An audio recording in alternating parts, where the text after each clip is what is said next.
A 21-year-old woman steps off a stagecoach in a town so small it barely exists on any map. She's got a pistol in her pocket, $20 stolen sewn into her dress, and she's just run 2,000 miles from a man who believes he owns her. She answered one letter, one name, one stranger who promised her a room and a fresh start. But when she looks up, three identical men are standing at the end of that muddy street. Triplets. And every single one of them is staring at her like she's a ghost. The letter said one man needed a wife. She whispers to herself, "I can't take all three." But here's what she doesn't know yet. There's a dead woman's name carved above the cabin door. A locked room no one will explain. And someone has been circling that cabin every night in the dark, knocking 3 times and disappearing. She didn't come here looking for love. She came here to survive. She's about to get far more than she bargained for. Welcome to Cowboy Chronicles channel, where we bring you stories of wild hearts, rugged frontiers, and love that blooms in the most unforgiving places. If the West calls to your soul, you're exactly where you belong. This story teaches us that true strength isn't about standing alone. It's about letting the right people stand beside you. And healing doesn't begin when the danger ends. It begins when you finally allow yourself to be known. If this story grabbed you from the very first line, smash that like button and tell me in the comments, would you have trusted those 3 strangers? Share this with someone who loves a good Western romance. And if you're new here, hit subscribe and ring that notification bell. Because every week we ride into another story you won't want to miss. Now let's begin. The woman who stepped off the stagecoach in Pine Ridge was not the woman the Thorne brothers were expecting. And the 3 men standing at the end of the muddy street were not what she had bargained for. Ellie Hartwell had been riding for 2 days straight. Her back ached from sleeping upright against the coach wall. Her navy dress, the finest thing she owned, was wrinkled past any hope of pressing, and dust from 3 territories clung to the hem like a second skin. But her spine was straight, her chin was up, and the small Remington Derringer hidden in her coat pocket was loaded with 2 rounds because her father had taught her that a woman who could not defend herself was a woman waiting to become someone else's problem. She had been sitting beside a woman named Margaret Cole for the last 6 hours out of Denver, and Margaret Cole had not stopped talking for a single one of them. Maggie, as she insisted on being called, was a broad-shouldered widow of 55 with iron-gray hair pulled back in a knot, and hands that looked like they had kneaded 10,000 loaves of bread. She owned the boarding house in Pine Ridge, and she had opinions about everything, which she shared freely and without invitation. "Where are you headed, sweetheart?" Maggie had asked somewhere around hour 2. "Visiting family?" Ellie said. She kept her voice light. She kept her eyes on the window. Maggie studied her for a beat too long, the kind of look that went past the surface and started reading the pages underneath. "Sweetheart, I have lived in Pine Ridge for 20 years. Nobody comes here to visit family. They come because they are running from something or because there is nowhere else left to go." Ellie did not answer. She turned back to the window and watched the mountains grow larger through the frost-covered glass. They were enormous, those mountains, gray and white and silent, pressing up against the sky like the bones of the earth itself. Back in Boston, the tallest thing she had ever seen was the steeple of her father's church. These mountains made that steeple look like a child's toy. She thought about Boston, not the good parts. Not her father reading Greek by candlelight or her mother humming while she sewed. She thought about the bad part, the last part, the part that still woke her at 3 in the morning, with her heart slamming against her ribs. She thought about the creak of the window as she climbed out, the first sting of winter air on her skin, the sound of her own heartbeat drowning out everything else as she dropped into the alley behind Richard Blackwell's house and ran. She had been running ever since. The stagecoach hit a rut, and Ellie's teeth knocked together. Maggie grabbed the overhead strap and swore with a creativity that would have made a teamster blush. Outside, the landscape had changed. The endless brown prairie was gone, replaced by dense stands of pine and spruce, their branches heavy with snow. The air that leaked through the coach walls was different here, thinner, colder. It smelled of tree resin and stone and something clean that Ellie did not have a word for. Pine Ridge came into view around a bend in the road. It was not much of a town. One main street, unpaved, churned to brown slush by wagon wheels and horse hooves. A general store with a sagging porch. A church with a steeple that leaned slightly east, as if it were trying to get a better look at the mountains. A blacksmith's forge sending up a column of gray smoke that smelled of coal and hot iron. A saloon with no sign, just a pair of bat-wing doors, and a yellow dog sleeping in front of them. And at the far end of the street, a two-story building with coal boarding house painted in fading letters across the front. Maggie pointed at it with obvious pride. That is mine. Best beds in the territory. Only beds in the territory, but best all the same. The driver pulled the team to a halt. The coach rocked on its springs and settled. Ellie gathered her carpet bag, the one that held everything she owned in the world. One change of clothes, her mother's cameo brooch, her father's Greek Bible, and the $20 she had stolen from Richard Blackwell's desk, one coin at a time over 2 years, hidden in the lining of her bag where no one would think to look. She stepped down onto the muddy street. The cold hit her like a wall. Her breath made white clouds in the air and her fingers went numb almost instantly. No one was waiting for her. She stood there for 5 minutes, then 10, then 15. The other passengers dispersed. The driver unloaded luggage and supplies. The yellow dog in front of the saloon lifted its head, looked at Ellie, and went back to sleep. 20 minutes.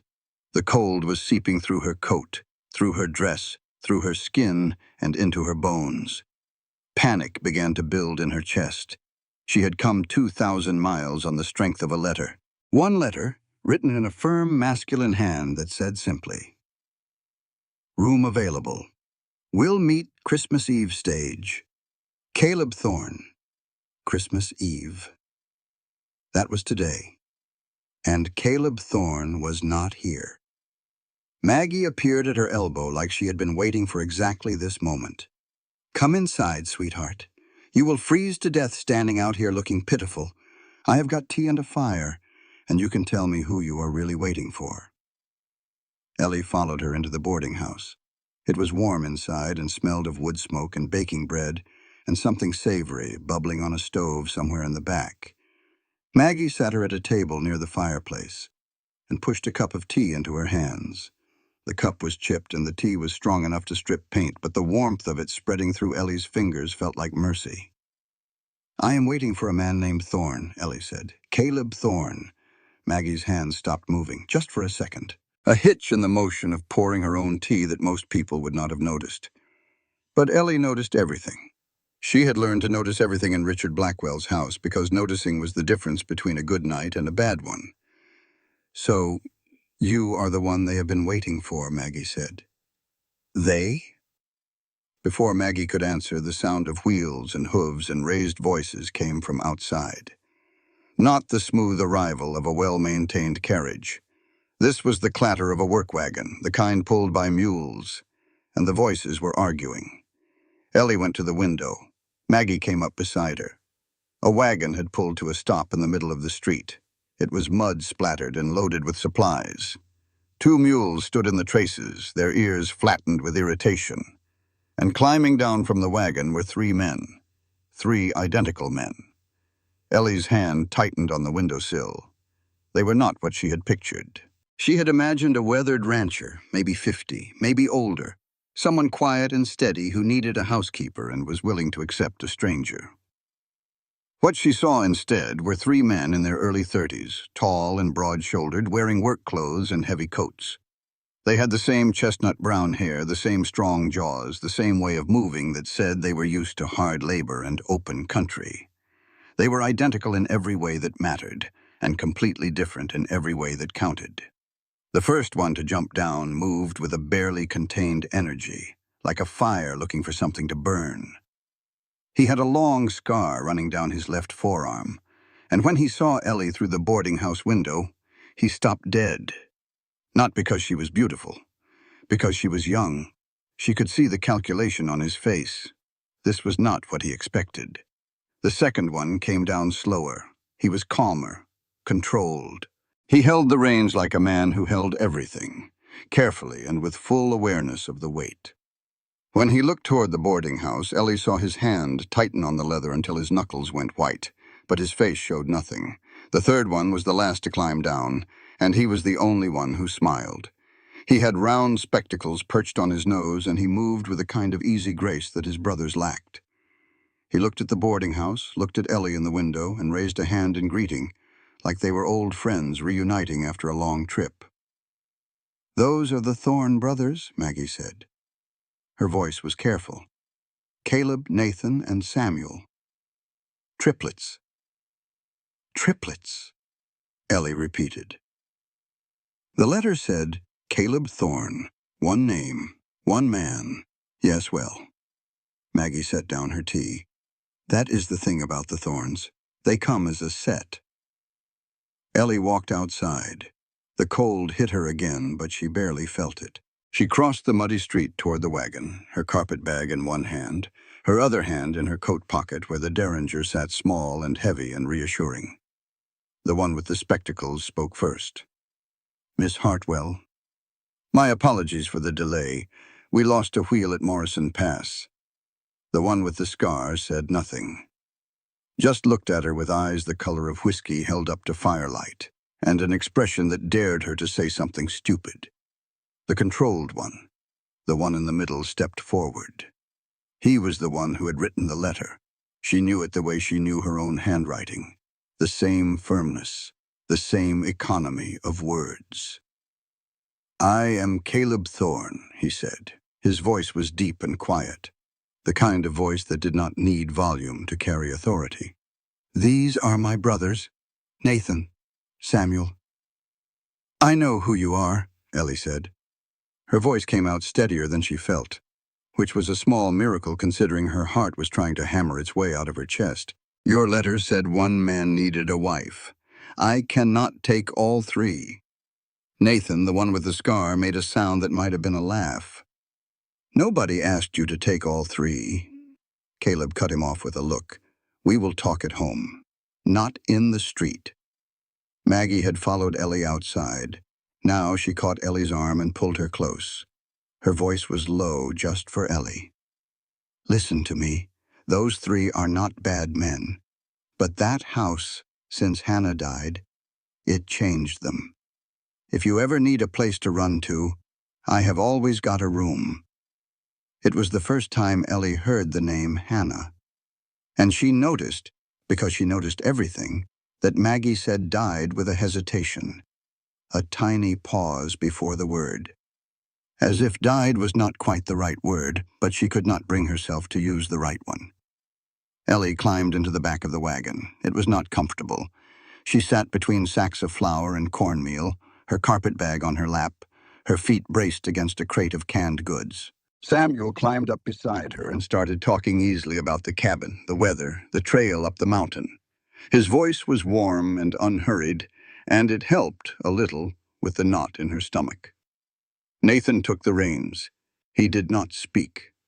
But twice during the ride, when the wagon hit a deep rut, and Ellie grabbed for the sideboard, he turned to check on her. Quick glances, almost involuntary. And both times, when he saw her looking back, he turned away fast. Caleb rode ahead on his own horse, separate, apart, a man who walked alone even when people were beside him.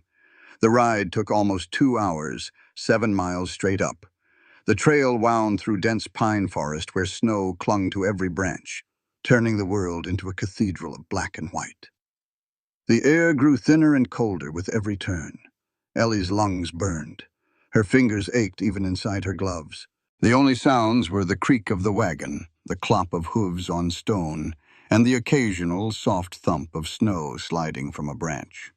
The cabin appeared through a break in the trees. It sat in a clearing surrounded by towering ponderosa pines, built from dark, weathered logs that looked like they had grown from the mountain itself. Smoke rose from a stone chimney. Snow covered the pitched roof, and icicles hung from the eaves. It was beautiful in a stark, unforgiving way. And it was small, much smaller than Ellie had imagined for 4 people.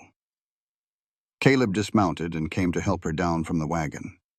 His hands were large and calloused and warm despite the cold. When her feet hit the ground, her legs wobbled from the long ride. He steadied her. His hand stayed on her waist 1 second longer than necessary. Then he stepped back. Ellie looked up at the cabin door, and her breath caught. Carved into the wooden frame above the door was a name: Hannah. The letters were deep and precise, cut with a chisel by someone who knew how to work wood. But below the name, newer, cut with a knife rather than a chisel, 4 words: "Come home safe." Ellie reached up and touched the letters. The wood beneath her fingers was worn smooth, polished by years of a hand tracing the same path. Someone had touched these words thousands of times. Thousands and thousands of times. "Who carved this?" she asked. No one answered. And standing there in the cold with 3 identical strangers behind her and a dead woman's name above her head, Ellie Hartwell wondered what in God's name she had gotten herself into. Caleb Thorne's hands knew the grain of every board in this cabin. Which ones swelled in the wet? Which ones had been cut too green and warped over the years? Which ones still carried the ghost of Hannah's touch, worn smooth in the places where she had leaned or sat or rested her palm? He had built this cabin with his brothers 12 years ago when they were 20 and full of the kind of certainty that only young men have. He had sanded every surface, fitted every joint, carved the mantel above the fireplace with a pattern of pine branches that Hannah had sketched on a scrap of paper, laughing while she drew because she said her trees looked like broomsticks. Now a stranger was standing in the doorway.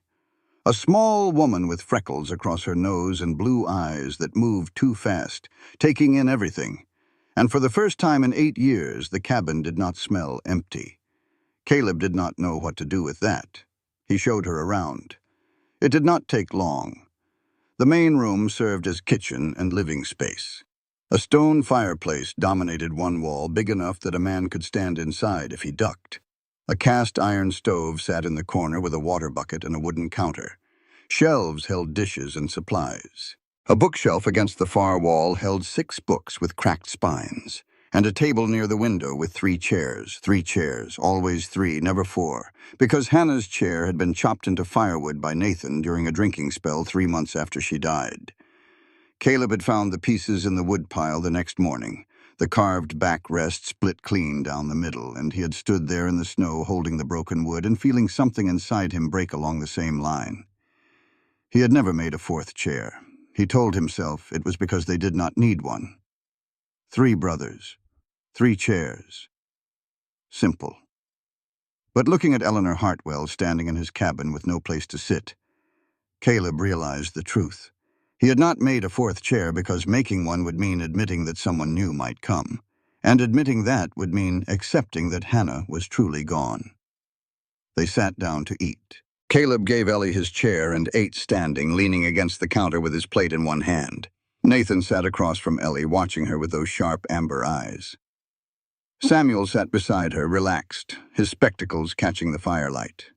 The meal was simple: beans, cornbread, venison that Nathan had smoked last week. They ate in silence for a while. The fire crackled. Wind pushed against the window glass. Somewhere outside, one of the mules stamped in the barn. "Can you cook?" Nathan asked. His voice was rough, direct. Not cruel, just the voice of a man who did not waste words on softness. Ellie set down her fork. "I can cook well enough not to starve. But if you were expecting a chef, you posted the wrong advertisement." Samuel laughed. It was a real laugh, surprised out of him, and the sound of it cracked something open in the room. Nathan's mouth twitched. He almost smiled. Caleb watched from the counter and thought, this girl has fire. Hannah had fire like that. Fire. That is what scared him. After the dishes were cleared, Caleb sat down across from Ellie and laid out the situation plainly. He was not a man who dressed things up. The cabin is 7 miles from town. In winter, that trail is impassable for weeks at a time. We are cut off up here. 3 men and now 1 woman. The work is hard. Wood needs chopping every day. Animals need tending. Food needs preparing. The cold will test you in ways you cannot imagine. He paused, watched her face.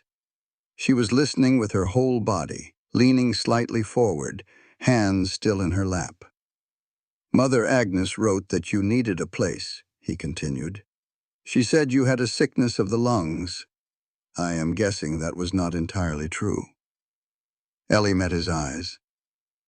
"No, my lungs are fine. I figured as much when I saw you climb down from that wagon in the cold without so much as a cough." He folded his hands on the table.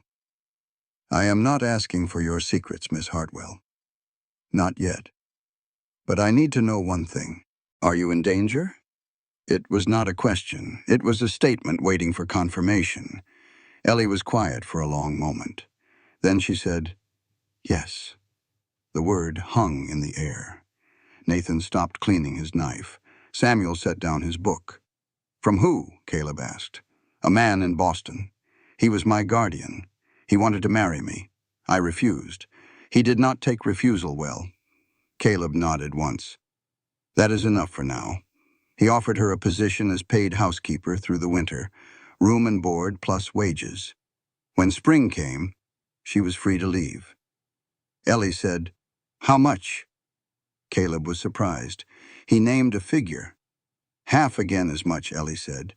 "I cook, I clean, and I put up with living alongside 3 strange men. That is hazard pay." Something happened to Caleb's face then. Something he had not felt in 8 years. The muscles around his mouth moved in an unfamiliar direction. He was close, very close, to smiling. "Done," he said. "Half again." After Ellie retired for the night, Samuel spoke up. "She traveled over a week to get here," he said. "She is exhausted. I want to take her down to town to see Doc Whitfield for a proper checkup when the trail clears." "She is fine," Caleb said. "She does not need a doctor." Samuel's voice went quiet in the way that meant he was not going to move. "You are not a doctor, Caleb. I am the closest thing we have to one, and I am telling you, a woman who just crossed the country alone in winter gets examined. This is not a discussion." Caleb stared at his youngest brother. Nathan watched from his bunk, eyebrows raised. Samuel did not flinch. He held Caleb's gaze with a patience that was harder than any fist. "Fine," Caleb said, "when the trail is clear enough." He showed Ellie to her room. It was not Hannah's room. Hannah's room was locked. Caleb had locked it himself 6 months after her death, and the key lived in his pocket. He put Ellie in the small space beside the kitchen, a former storage room he had cleared out. Single bed, 1 blanket, 1 oil lamp on a crate. As they passed Hannah's door, Ellie's steps slowed. Her nose lifted slightly. Caleb saw it and knew what she smelled. Lavender. Dried lavender that someone replaced regularly to keep the scent fresh. She looked at the locked door, then at Caleb. Her eyes asked a question that her mouth did not. "Good night, Miss Hartwell," Caleb said, and he walked away. That night he lay in the room he shared with his brothers. 3 single beds, 1 large room. Nathan slept restlessly, talking in his dreams the way he did every night. Fragments of words, Hannah's name, sometimes an apology that never quite formed. Samuel read by candlelight, his spectacles perched on his nose, turning pages with the quiet rhythm that was as much a part of this cabin as the creak of the walls. Caleb stared at the ceiling and thought about the letter from Mother Agnes. A woman in need, she had written. He had agreed because he wanted to atone. He could not save Hannah. Maybe he could save someone else. Not because he needed a wife, not because he wanted anything, just because the guilt of failing once made him desperate not to fail again. But when Ellie had looked at him with those blue eyes, afraid but refusing to drop her gaze, he had felt something crack. Faint, hair thin, like the first fracture in a frozen lake before the spring thaw. He pushed the feeling down. He was good at that. 8 years of practice. Sometime after midnight, Ellie woke to a sound. Knocking. Soft, steady, patient. 3 knocks. A pause. 3 more. She lay perfectly still. Her hand found the derringer under her pillow. The knocking stopped. Then footsteps.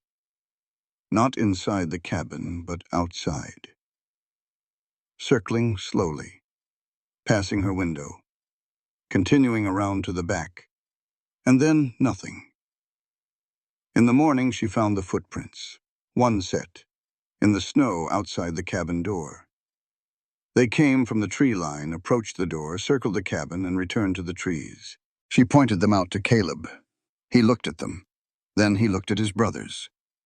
Something passed between the three of them. A silent conversation, in the language that only people who have spent their whole lives together can speak. None of them were surprised. "Do not go outside alone," Caleb said. His voice was a door slamming shut. "Ever." "Who was here last night?"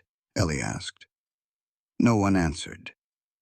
The first week on the mountain taught Ellie 3 things: how to split wood without losing a toe, how to tell 3 identical men apart, and how to recognize that one of them was lying to her. The wood came first because the wood was survival. The cabin ate firewood the way a furnace eats coal, constantly and without mercy. Every morning before dawn, someone had to split enough to last the day, and every evening someone had to stack enough to dry for tomorrow. Nathan showed her how. He handed her a hatchet smaller than the axe he used and pointed at a round of pine. "Show me what you've got." Ellie had never held a hatchet in her life. She planted her feet, raised the blade, and brought it down. It bounced off the wood like she had hit it with a spoon. Nathan did not laugh. She expected him to. Instead, he moved behind her, close but not touching, and adjusted her stance. "Wider," he said. "Bend your knees. Now do not swing at it. Swing through it. The wood is not your enemy. It is just in your way." She tried again. The blade bit into the wood but did not split it. Again. She swung. Again and again. And on the 5th try, the round split clean and fell in 2 halves at her feet. Nathan looked at the halves, then at her. There was something in his face that she had not seen before. Respect, small, grudging, but real.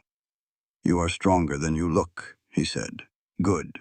You will need to be." The horses came next.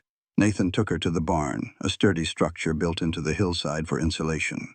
3 horses and a mule stood in their stalls, their breath making clouds in the cold air. A milk cow occupied the far end, chewing placidly.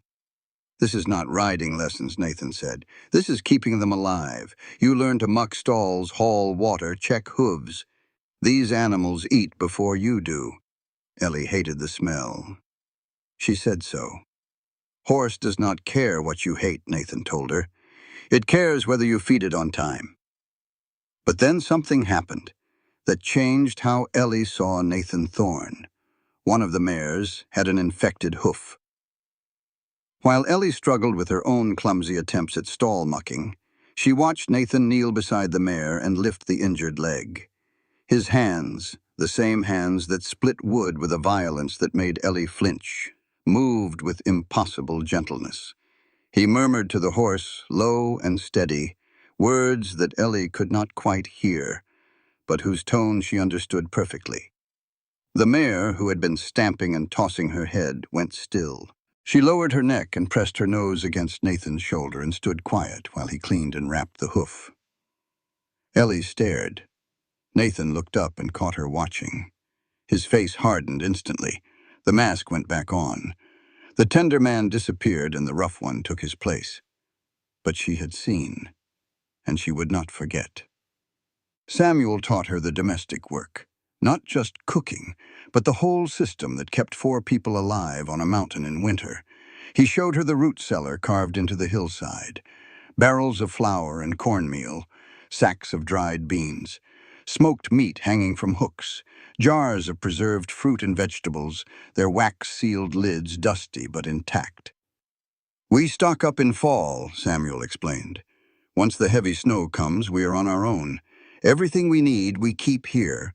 He taught her how to rotate supplies so nothing spoiled, how to stretch a meal, which herbs to use for flavor and which had medicinal properties. He was patient and precise in his explanations, and he never once touched her without asking first. Even when showing her how to knead bread dough, he demonstrated with his own hands rather than guiding hers. Ellie noticed this. She noticed it the way she noticed everything, filing it away in the catalog she was building of these three men. Because Ellie was learning to read them. Caleb rose before dawn every day without fail. He drank his coffee on the porch alone, standing in the bitter cold, his eyes always turned toward a hill to the east. Ellie did not know what was on that hill yet. She would learn soon enough. Inside the cabin, Caleb touched objects with a strange gentleness. The table, the mantel, the door frames, as if everything in the house were fragile and precious, and he was the only thing standing between it and destruction. And he avoided Ellie's eyes, not from indifference. She could tell the difference. He avoided her eyes the way a man avoids a mirror when he does not want to see what is inside him. Nathan drank whiskey every evening, not a lot, just a glass, steady, reliable as the sunset. But Ellie noticed his hands. When he was holding something, a knife, a tool, a cup, they were steady as stone. When he was holding nothing, they shook, just slightly, a tremor so small that most people would miss it. But Ellie did not miss it. She recognized it for what it was. He was trying to drink less. The shaking was his body's protest. And despite his roughness, despite the blunt words and the hard stares, Nathan always checked whether Ellie had eaten before he sat down to his own meal. Every time, without fail. Samuel was the most polite of the three. He smiled readily. He made conversation. He was the one who asked how she had slept, who noticed when she shivered, who brought her an extra blanket without being asked. But his eyes never stopped moving. He watched his brothers. He watched Ellie. He watched the windows. He was the sentinel, always on guard. And when he thought no one was looking, his expression changed completely. The pleasantness dropped away, and what was underneath was exhausted. Heavy. The face of a man carrying something invisible and enormous. On the fourth day, Ellie was doing laundry. This was not the genteel laundry of Boston.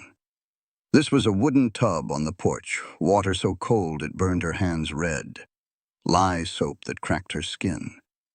She scrubbed shirts and trousers against a washboard until her arms shook, then wrung them out and hung them on a line strung between the porch posts where they would freeze solid within minutes. She was going through pockets before washing, the way her mother had taught her, when her fingers found something in the inside pocket of Samuel's heavy coat.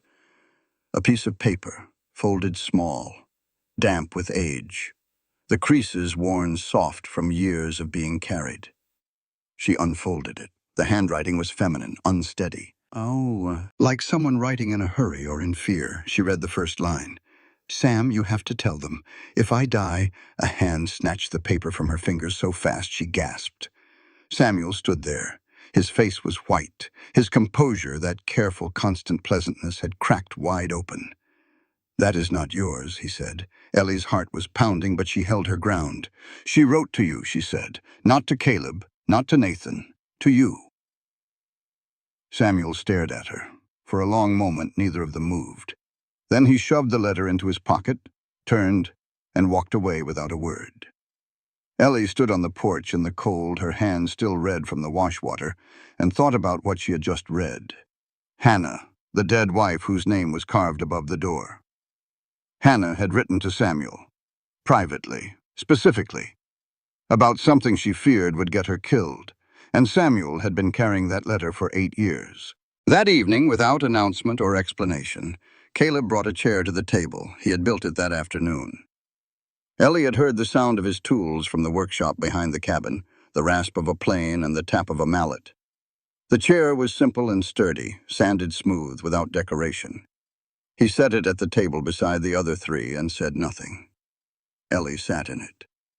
For the first time, 4 people sat at the table together. The silence lasted a long time, not uncomfortable. Something else. Something with weight. Then Nathan spoke. His voice was rough, scraped raw by something that was not whiskey. Been a long time since there were 4 chairs. No one said another word. But something in the cabin shifted. The air felt different. The cold that had lived in the walls seemed to pull back just slightly, as if the house itself had taken a breath. Later that night, the knocking came again, soft, patient. 3 knocks, a pause, 3 more. This time, Ellie did not lie still. She took the derringer from under her pillow, climbed out of bed, and opened her door. Nathan was already at the main door. He stood in the dark, rifle in hand, his body silhouetted against the faint glow from the dying fire. He was not looking outside.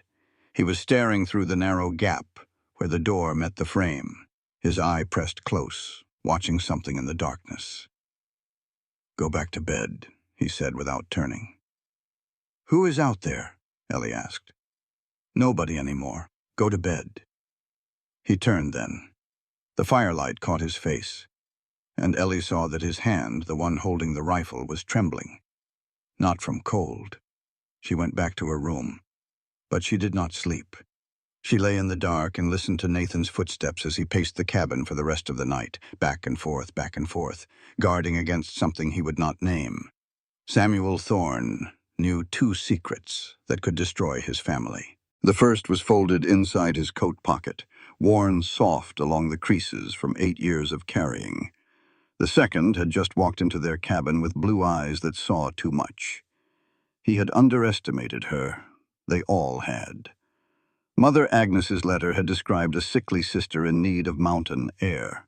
What arrived was a 21-year-old woman with calloused hands and a pistol in her pocket, and a gaze that took things apart. She had seen the letter. She had read the first line.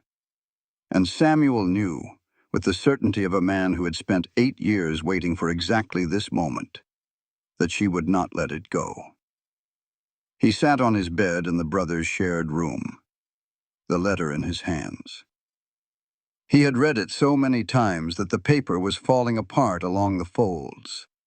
Hannah's handwriting, normally so clean and sure, had been shaky.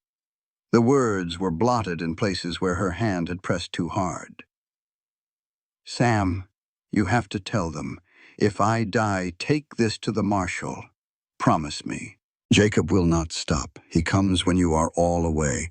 He watches the cabin. He says he loves me, but that is not love. I did not tell Nathan because Nathan will kill him, and then I will lose Nathan too. I cannot lose any of you. But I am afraid." He grabbed my arm yesterday. He said if I told anyone, he would make it look like an accident, so I am telling you. Because you are the one who keeps secrets. Because you are the one who thinks before he acts. Promise me, Sam. If something happens, promise. Samuel had promised. 2 days later, Hannah walked out into the snow and never came back, and Samuel had broken his promise. He had not gone to the marshal. He had not told his brothers. He had folded the letter and put it in his pocket and kept it there for 8 years, because the letter named Jacob Hayes, and if Nathan found out, Nathan would ride to Hayes' cabin and kill him with his bare hands. And then Nathan would hang, and Samuel would have lost his brother and his wife in the same winter. So he chose silence. He chose to protect Nathan over seeking justice for Hannah, and he had lived with that choice every single day, feeling it eat at him like rust eats iron, slow and certain and unstoppable. Now Ellie Hartwell had read the first line, and Samuel could see the gears turning behind those blue eyes. She was not going to stop until she had the rest. He found her alone the next afternoon. Caleb and Nathan were checking the trap lines. Ellie was in the kitchen grinding corn for meal, her arms working the hand mill with a steady rhythm. "I need to talk to you," he said. She stopped grinding, looked at him, waited. "You have a secret," she said. "I have one too. I am not visiting family. I am running from a dangerous man. He was my guardian. He wanted to force me into marriage. I ran. If he finds me, he will come here, and he will bring the law on his side." She told him this without flinching, without tears. Matter of fact, the way you describe weather. And Samuel understood something about Eleanor Hartwell. She was not asking for pity. She was offering a trade. Truth for truth, secret for secret. He hesitated. The letter felt like a burning coal in his pocket. "Not today," he said. "But I will give you something." He reached into his vest and pulled out a key, small, iron. The key to Hannah's room. "You want to know who you are living with," he said. "Go see for yourself." Ellie took the key. Their fingers touched. Samuel felt the calluses on her palm and thought, "These are not the hands of a sheltered girl. These are the hands of someone who has been working to survive." She went to Hannah's door, turned the key, pushed it open. The room was not what she expected. It was not dusty or abandoned, cobwebbed and forgotten. It was clean, spotlessly clean. The wooden floor had been swept recently. The small window was clear of grime. On the narrow bed, a pillow still bore the impression of a head. Someone had lain here not long ago. The blanket was pulled back, not made up, as if the person had risen and simply not returned. On the shelf above the bed, jars of dried lavender. That explained the scent Ellie had noticed on her first night. The lavender was fresh. Someone replaced it. Someone was tending this room like a shrine. A sewing basket sat in the corner. Ellie opened it. Inside were needles, thread in various colors, scraps of fabric, and a partially finished embroidery. A pattern of vines and leaves in blue and gold thread. Beautiful work. But the last several stitches were different, rougher. The needle had been held by a different hand. A larger hand, less practiced. Someone had tried to finish Hannah's work. A man's hands, clumsy with the needle but persistent, completing what she could not. Ellie ran her fingers over those stitches and felt her throat tighten. One of the brothers still came here. Still lay on this pillow. Still replaced the lavender. Still tried to finish Hannah's embroidery with thick fingers that were never meant for needlework. Which one? Then she saw something else. The window. The latch did not sit flush. There were faint scrape marks on the sill, scratches in the wood that could only come from something being forced. And on the floor beneath the window, half hidden by the bed frame, a dried boot print in mud. Ellie knelt. She studied the print.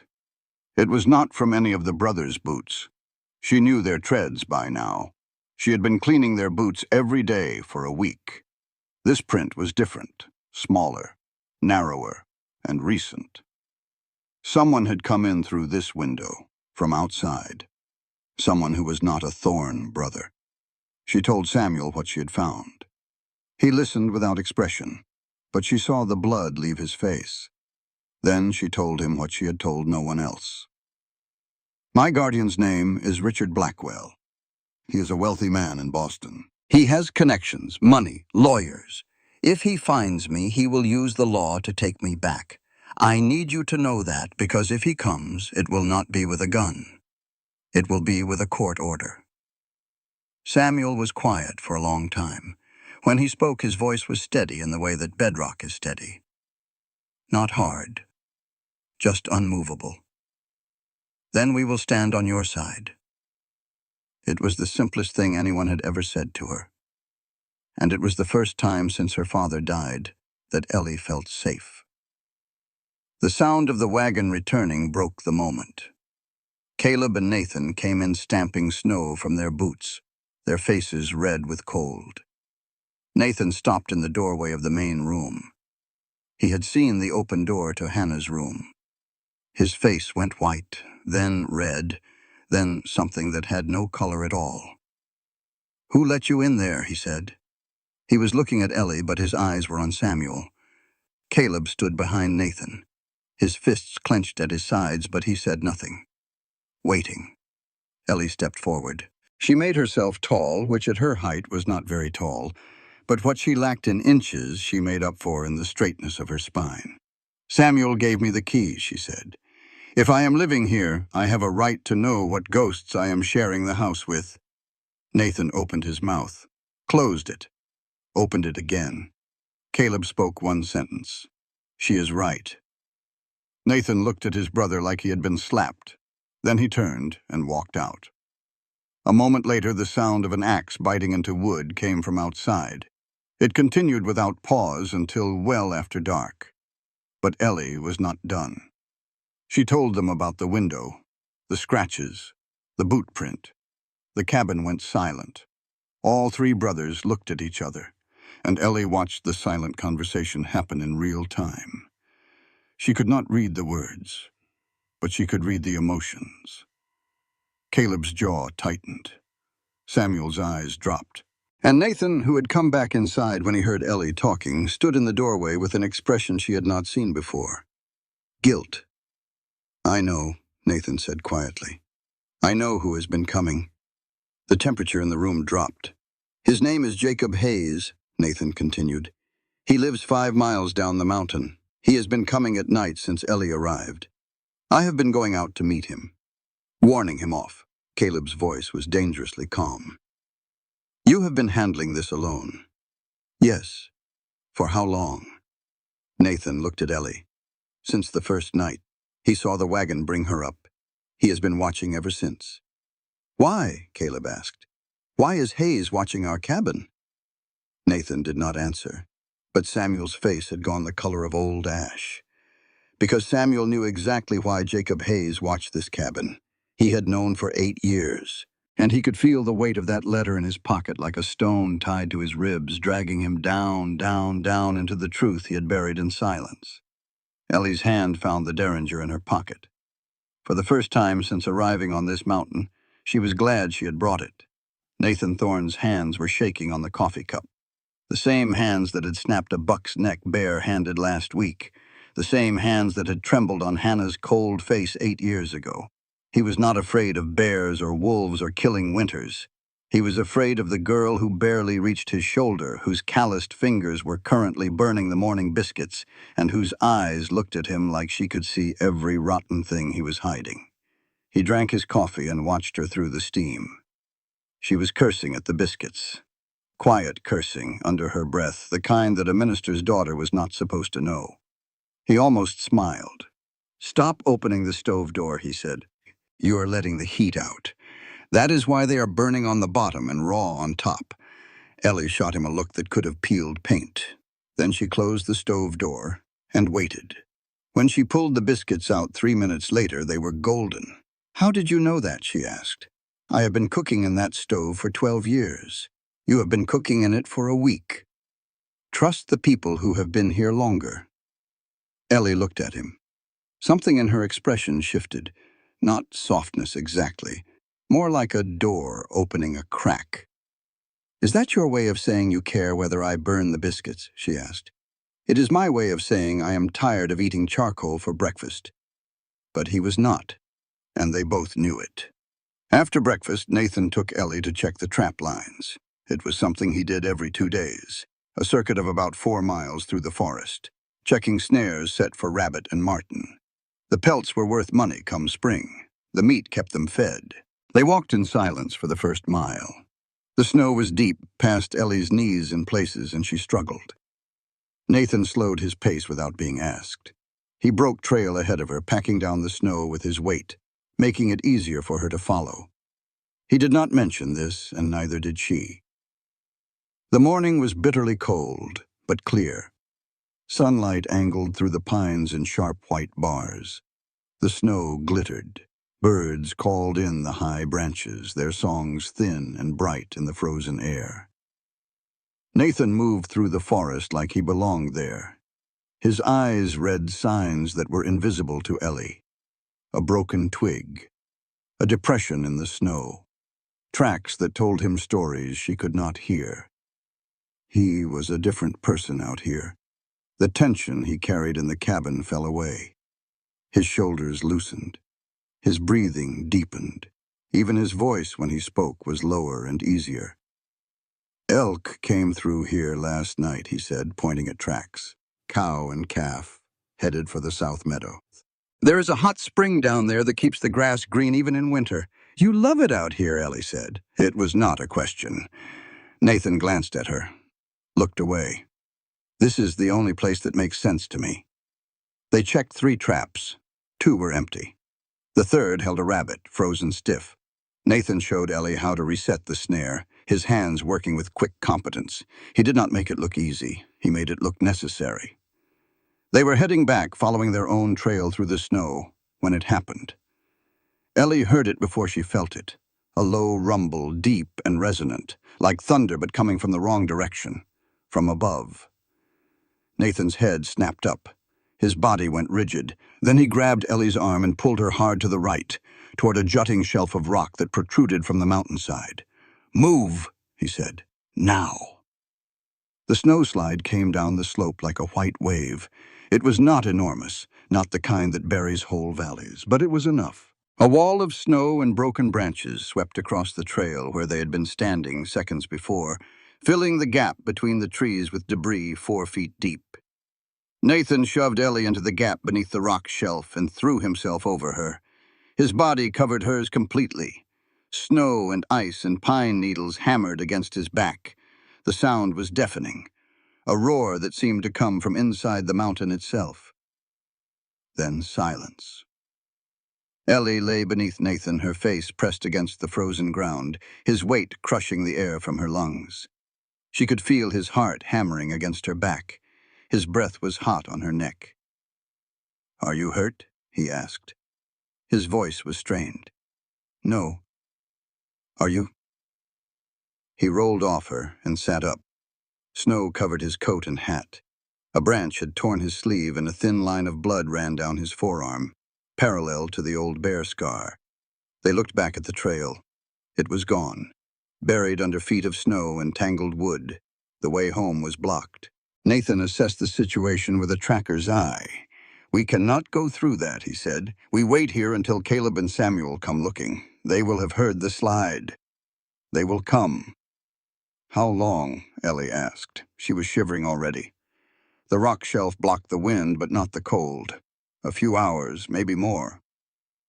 Nathan looked at her, then pulled off his heavy coat and draped it over her shoulders. She started to protest. He cut her off with a look. "I run hotter than you," he said, "and if you freeze to death, Caleb will kill me, and I would rather deal with the cold." They sat together under the rock shelf, pressed close for warmth. Nathan's body was a furnace beside her, radiating heat even through his shirt. Ellie pulled his coat tighter around herself and tried to stop her teeth from chattering. "Stop thinking about the cold," Nathan said. "Think about something warm." "Like what?" Nathan was quiet for a long time. The silence stretched until Ellie thought he was not going to answer. "I used to think about the sound of Hannah laughing," he said finally. His voice was different now, stripped, raw, like the rough voice he used in the cabin was armor. And this was what was underneath. "That was the warmest thing I knew." Pause. "Lately I have been thinking about the way you argue with me when I tell you that you are splitting wood wrong. That is warm too." Ellie looked at him. He was not looking at her. He was staring at the wall of snow that blocked their path, his jaw tight, his eyes somewhere far away. "Nathan," she said. He did not answer. "Tell me about that morning." "The morning Hannah died." His whole body went rigid. For a long time, the only sound was the wind and the creak of frozen branches. Then he told her. "We fought," he said. His voice was flat, dead, like he was reading someone else's story. "She wanted to ride down to town for the Christmas Eve service at the church. I said it was too dangerous. The snow was too deep. She said I was being controlling." He stopped, swallowed, started again. "I said something I cannot take back. I asked her if she wanted to go see him, see Hayes. I was jealous.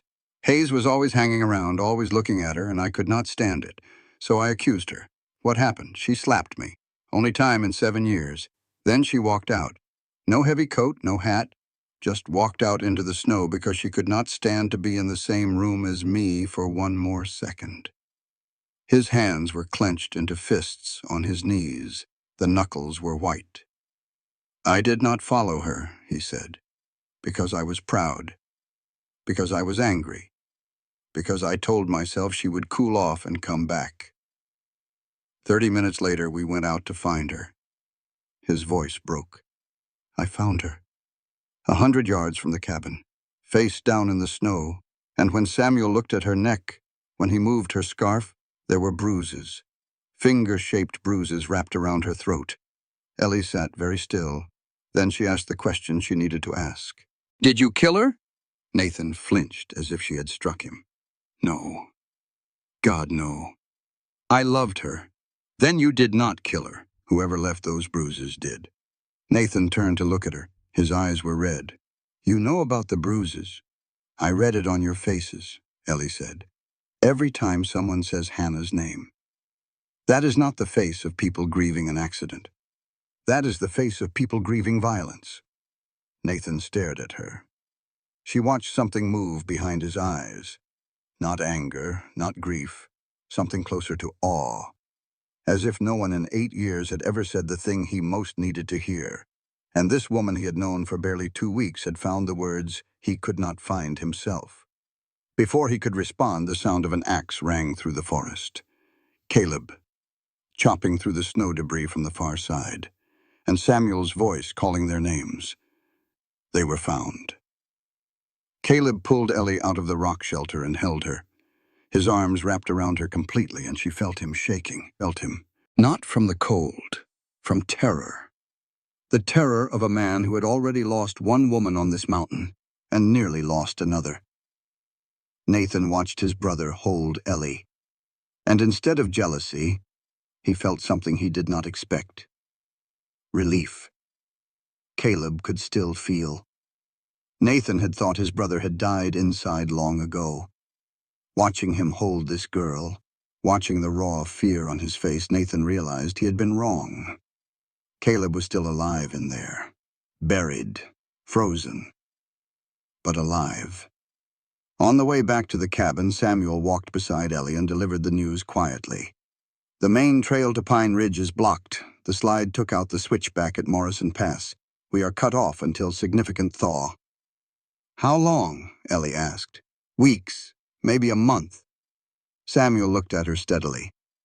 When that trail opens, so does everything else. If anyone is coming for us, or for you, they come when the snow melts. The ticking clock had started.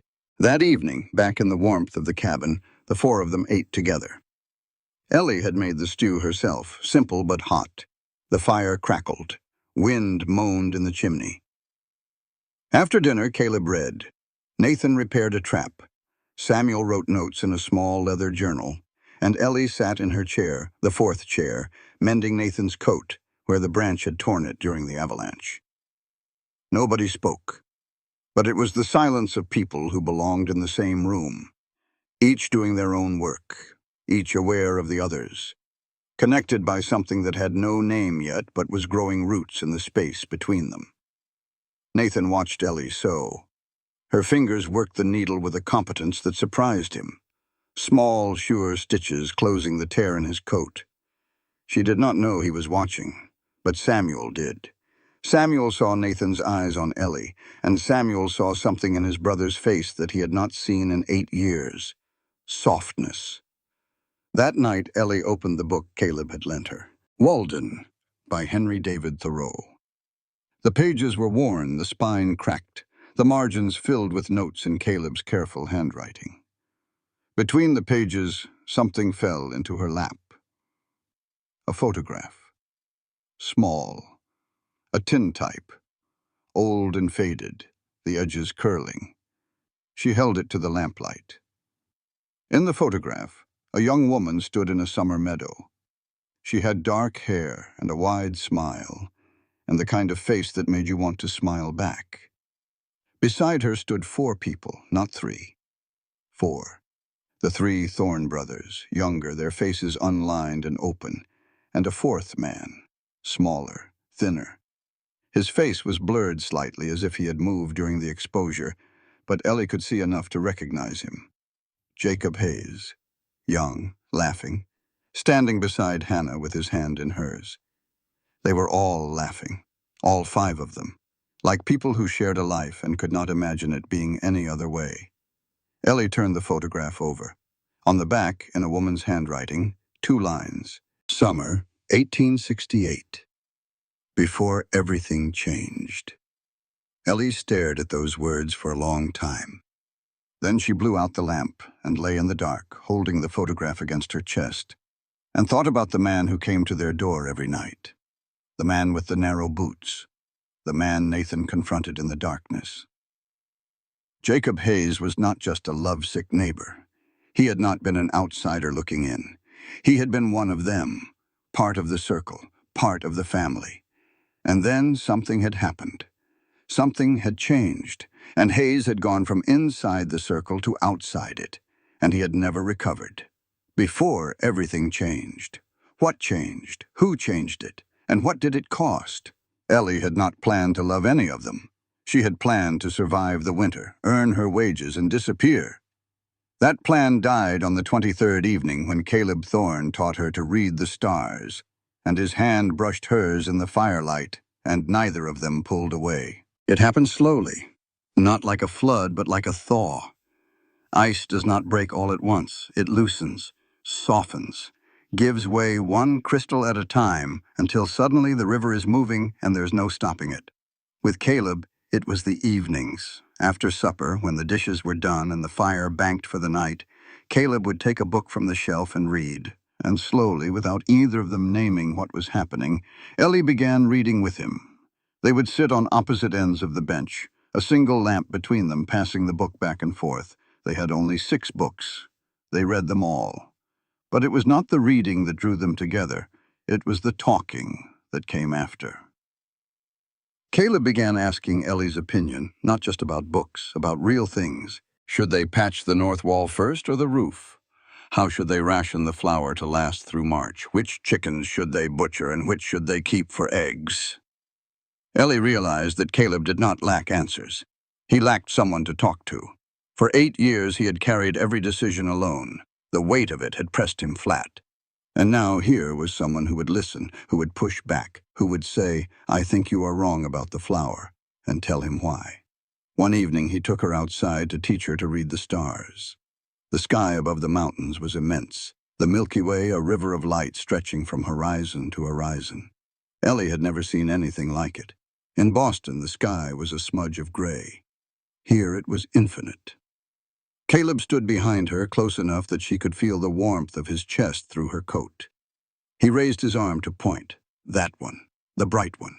That is Polaris, the North Star. It does not move. Everything else in the sky turns around it, but that one stays fixed. His breath was warm on the back of her neck. Neither of them moved.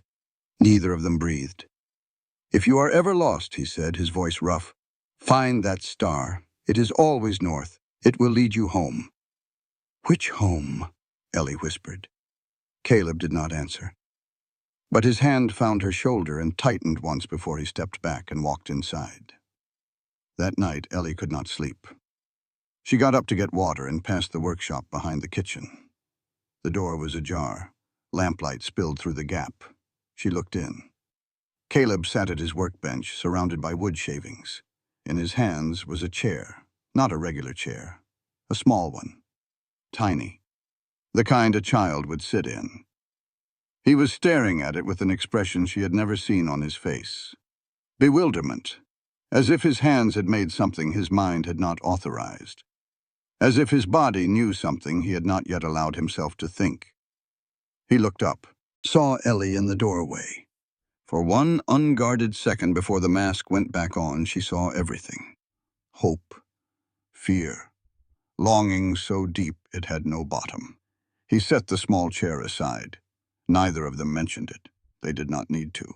Some things are said by not being said. With Nathan, it was different. Nathan did not talk about feelings. He showed them through action, clumsily, roughly, like a man trying to do fine embroidery with work gloves on. He started saving the best cuts of meat for Ellie at meals, the tenderest venison, the thickest slice of bread. He did it without comment, without acknowledgement. But Ellie noticed. She noticed when she saw him eating the tougher cuts, the parts with more bone than meat. She confronted him at dinner. "Nathan, you are giving me your share." "I am not. You are.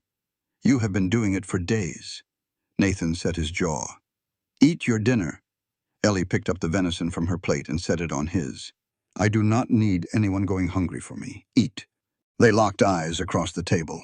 Nathan's amber gaze was fierce, defiant. Ellie's blue eyes were just as stubborn. Samuel watched with barely concealed amusement. Caleb watched with something else entirely.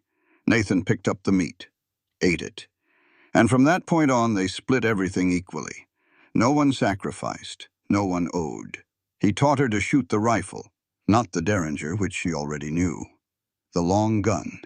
He stood close behind her, adjusting her grip, his hands over hers on the stock, his chest against her back, his voice low in her ear. Breathe slow. Let it out halfway. Squeeze, do not pull. Ellie fired. The shot cracked through the frozen air. A tin can jumped off the fence post 30 yards away. Good, Nathan said. If anyone comes in this house when we are not here, you shoot. No warning. Even Jacob Hayes? Nathan went rigid behind her. His hands dropped from hers. His voice went flat. Especially Hayes. With Samuel, it was care. Samuel taught Ellie about herbal medicine, the kind of practical knowledge that kept people alive when the nearest doctor was a day's ride away. He showed her which plants could bring down a fever, which ones cleaned a wound, which ones eased pain. During one lesson, he was explaining how to identify different types of bruises. His voice was clinical, detached, medical. But when he started describing throat injuries, how to distinguish bruises from a fall versus bruises from manual strangulation, the difference in pattern and depth and coloring, Ellie noticed that his knowledge was too specific, too detailed, too practiced. She filed it away. She did not ask. Not yet. One afternoon, she sliced her hand while cutting onions, a deep cut across her palm that bled freely. Samuel was there in seconds. He took her hand, cleaned the wound with whiskey that made her hiss through her teeth, and wrapped it with a strip of clean linen.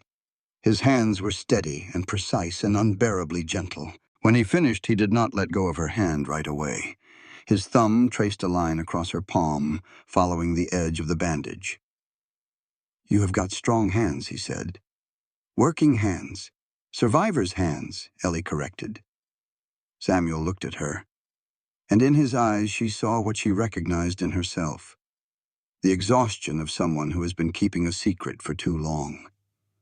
The loneliness of knowing something terrible and carrying it alone. 3 different men. 3 different ways of reaching toward her. And Ellie, lying in her bed at night, listening to their sounds through the thin walls, the rasp of Caleb's wood plane, the thud of Nathan's axe, the soft turn of Samuel's pages, realized with a terror that went deeper than any fear she had felt in Richard Blackwell's house, that she was falling for all 3 of them. She wrote a letter to Mother Agnes. She could not send it. The trail was blocked. But writing it helped her think. Dear Mother Agnes, I have committed the sin of greed. I want all 3. She stared at those words.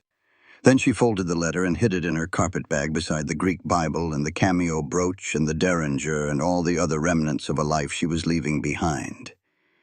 Then she did something stupid. The photograph had been burning in her mind. Summer 1868. 5 people laughing. Jacob Hayes with Hannah's hand in his. Before everything changed. Ellie needed to understand.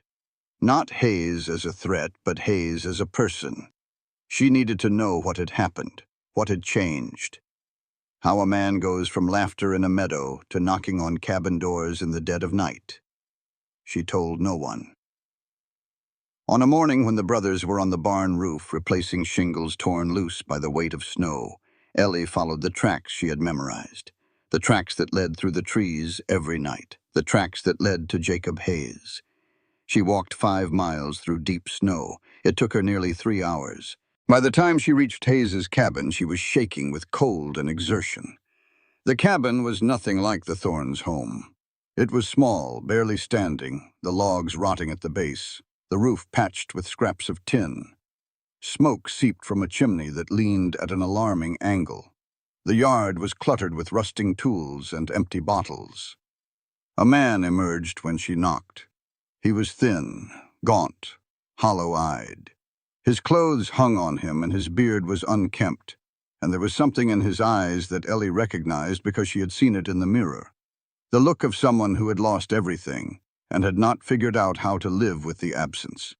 He was not what she expected. He was not a predator. He was a ruin. "You should not be here," he said. His voice was rough from disuse. "I found a photograph," Ellie said. "Summer 1868. You were smiling, all 5 of you." Jacob Hayes's face crumpled like a paper thrown in a fire. He stood in his doorway and aged 10 years in 10 seconds. He told her about the early days. 4 young men and 1 woman, homesteading on the same mountain. How they had worked together, hunted together, built their cabins within sight of each other. How Hannah had come with her family, and how all 4 of them had loved her. How they had joked about it, back when it was still possible to joke. Each of them vying for her attention like boys at a country dance. And how Hannah had chosen, not 1, 3, the brothers. And Jacob, the outsider, the 4th man, had been cast out. "I could not accept it," he said. "I stayed. I watched. I waited.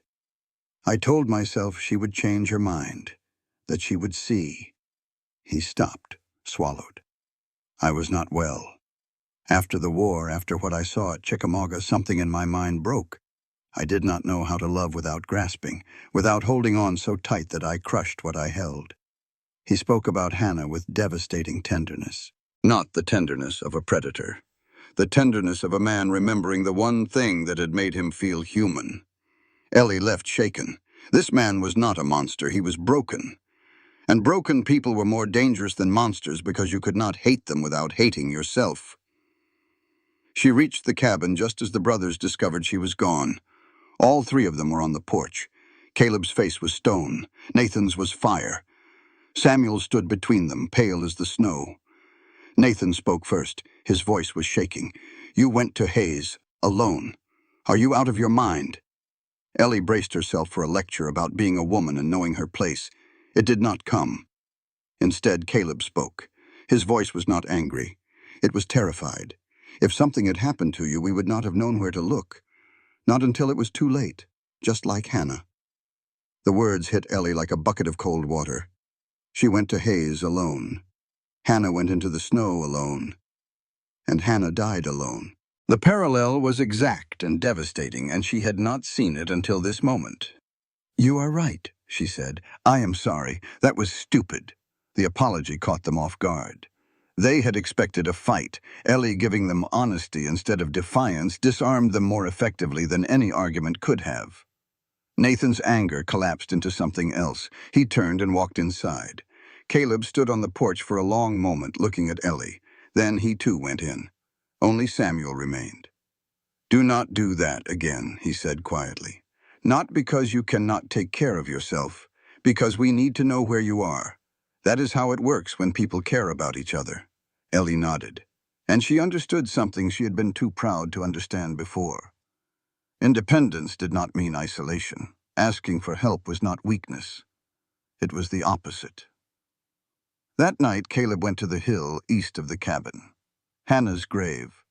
A simple stone marker half buried in snow. He cleared the snow with his bare hands and stood there in the cold, talking to a woman who had been dead for 8 years. "Would you be angry? If I loved someone again? If all 3 of us did?" The wind blew. Snow shifted.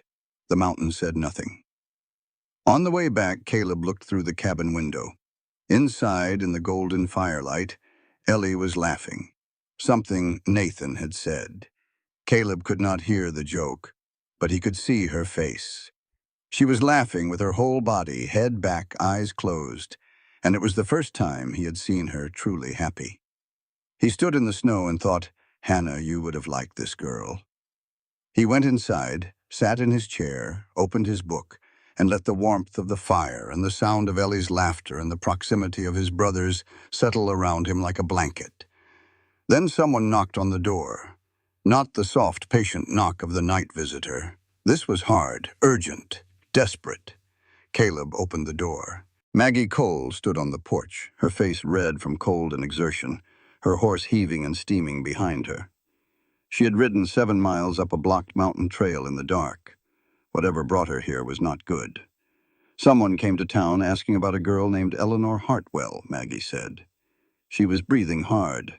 A man called Thomas Garrett says he represents her legal guardian. Ellie stood up from her chair. The blood drained from her face so fast that Samuel reached for her, afraid she would faint. Maggie looked at Ellie with eyes that were sorry and scared and fierce all at once. "Sweetheart," she said, "he has got a court order." The court order said Eleanor Hartwell was the legal ward of Richard Blackwell until her 21st birthday. It was signed by a judge in Boston.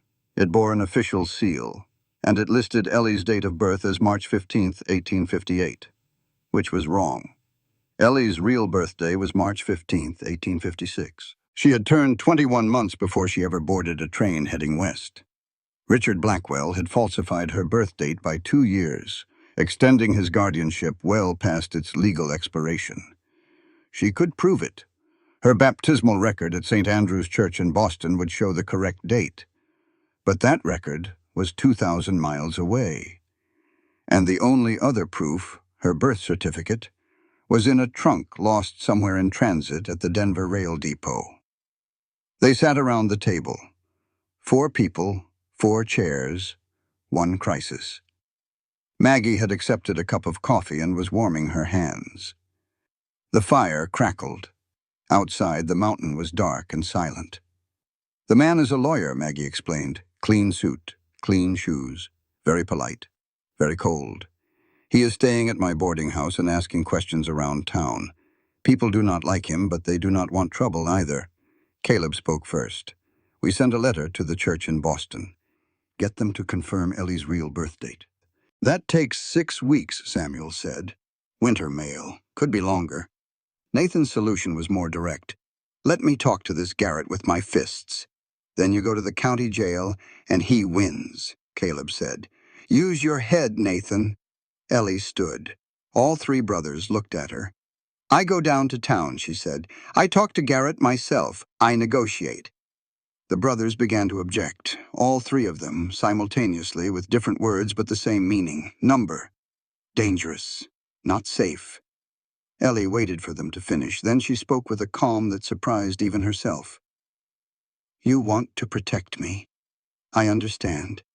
But this is my fight. I have been running from Richard Blackwell for 6 months.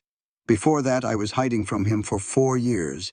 I am done running and I am done hiding. I face this myself." Caleb studied her for a long time. Then he said, "We ride with you.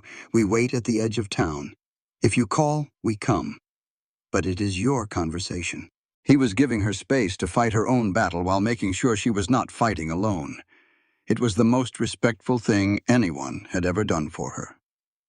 That night, after Maggie rode back down the mountain to avoid raising suspicion, Ellie sat in her room and stared at the wall.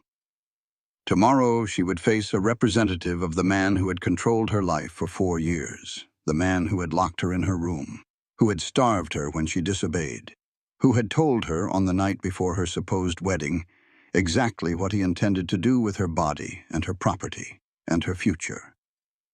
A knock on her door. Soft.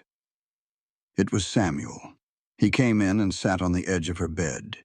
He was holding the letter. Hannah's letter. Unfolded. Spread across his knees. "I need to tell you something," he said. "Before tomorrow. Before everything else." He gave her the letter. The whole thing. And as she read it, as Hannah's frightened words poured off the page, Samuel told her the rest. 8 years, he said. His voice was barely above a whisper. "I have known for 8 years who killed her. Jacob Hayes. Hannah told me herself. She wrote it in this letter. She begged me to take it to the marshal if anything happened to her." "Why did you not?" Ellie asked. Her own voice was steady, but her hands were shaking. "Because of Nathan. If Nathan found out, he would have ridden straight to Hayes's cabin and killed him. And then they would have hanged Nathan for murder. I would have lost my brother and my wife in the same season."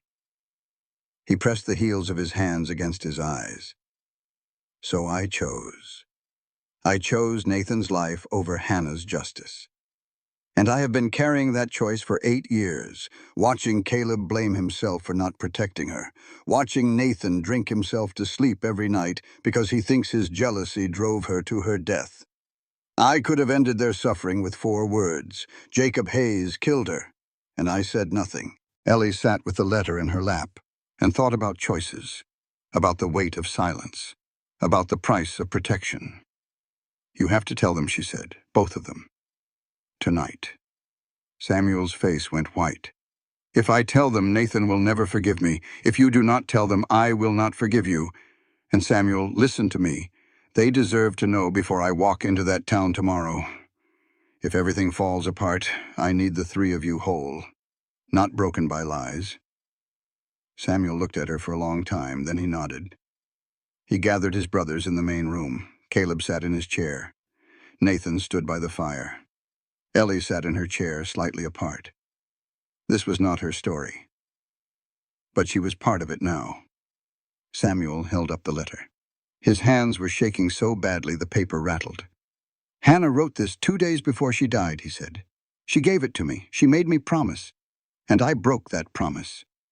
He read the letter aloud. Every word. Hannah's frightened handwriting made audible, her fear given voice 8 years after her death. The room was silent except for the crackle of the fire and the sound of Samuel's breaking voice. When he finished, the silence was immense. It filled the cabin like water filling a well, rising and rising, until there was no room left to breathe. Nathan moved first. He launched himself at Samuel, not with fists but with his whole body, grappling, crashing into the table. The table, the one Caleb had built for Hannah, the one that had wobbled for years on its shortened leg, broke apart under their weight. Chairs scattered. The lamp fell and went out. Caleb pulled them apart with the strength that came from 12 years of wrestling timber and stone. Nathan was shouting, words that tore out of him like splinters. You knew. 8 years you knew who killed our wife, and you said nothing. Samuel was on the ground. Blood ran from his nose. But he did not fight back. He looked up at his brother with eyes that held no defense. Because if I told you, you would have killed him. And I would have lost another person. I could not lose another person, Nathan. I could not. And then Samuel wept. For the first time in 8 years, great heaving sobs that shook his whole body. The sound was terrible, the sound of a dam breaking, of 8 years of held breath finally releasing. Nathan stood over his brother. His fists were clenched, his chest was heaving, and Ellie watched, barely breathing, as the rage in Nathan's face changed. She watched it transform, like ice turning to water, from fury to anguish to something that looked like recognition. Because Nathan understood. He understood choosing wrong to protect someone you loved. He had done it himself. He had chosen pride over following Hannah into the snow. He had chosen anger over tenderness, and Hannah had died. Caleb stood between his brothers. His face was granite, but his eyes were wet. We all failed her, he said. Not just one of us. Nathan drove her outside. Samuel hid the truth. And I. Caleb's voice broke. I never asked why she went out that morning. 8 years, and I never asked. Because I did not want to know. Because knowing would mean it could have been prevented. And I could not live with that. The 3 brothers stood in the wreckage of their broken table. Broken furniture. Broken secrets. Broken men. Ellie moved. Not toward them, not away. She went to the stove, poured 3 cups of coffee from the pot that was always warm, and set them on the overturned tabletop. She did not say anything. She just stayed. Nathan looked at her. His eyes were red, his face streaked. You still want to be here? After seeing us like this?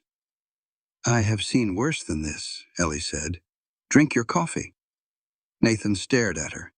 Then he picked up his cup and drank. Samuel picked up his. Caleb picked up his. 3 brothers, standing in the ruins, drinking coffee that a woman from Boston had poured for them, not healed, not forgiven, but no longer alone with it. Dawn came gray and cold. The trail had cleared enough to ride. Ellie dressed in her traveling dress, the same one she had arrived in. She looked at herself in the small mirror Samuel had given her and saw a woman she barely recognized. Thinner, harder, browner from wind and sun, but also straighter, more certain. She mounted the wagon. Caleb rode ahead. Nathan rode flank. Samuel drove beside her. As they descended the mountain, Samuel spoke quietly. "Whatever happens in town, thank you for making me tell them. The weight is different now. Not gone, but lighter." Ellie nodded. Then she looked at Caleb riding ahead in silence. At Nathan, scanning the tree line with a hunter's eyes. At Samuel beside her, his spectacles fogged with cold.